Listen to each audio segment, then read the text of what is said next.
आचरा पसार दया मांगतानी हो, घरवा जाए के बेरिया।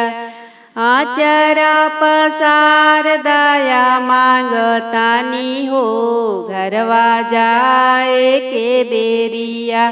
ससुर जी के मांगिला रोजी रोजी घरवा, सासू जी के 16 सिंगरवा हो, घरवा जाए के बेरिया।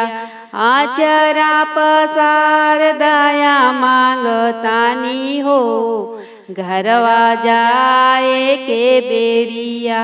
भसुर जी के मांगिला रोजी रोजी घरवा, जेठानी जी के 16 सिंगरवा हो, घरवा जाए के बेरिया।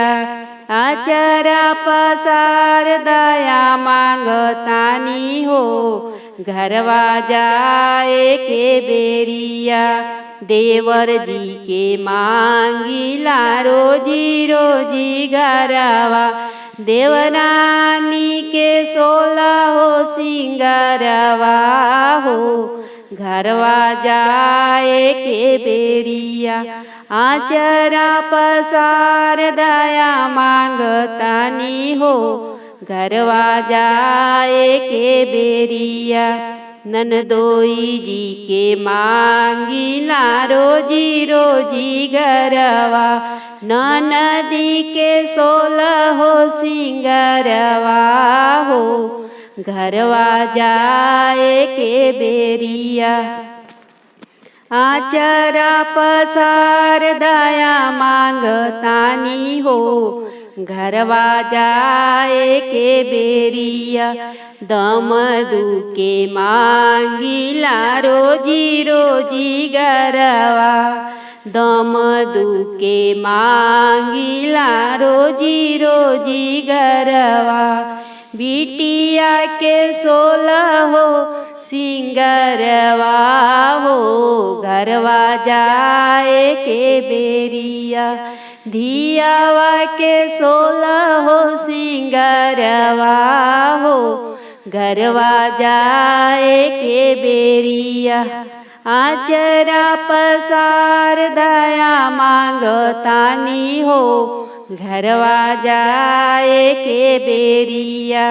बेटा जी के मांगिला रोजी रोजी घरवा, बाबू लोग के मांगिला रोजी रोजी घरवा। पतोहिया के 16 सिंगरवा हो, घरवा जाए के बेरिया।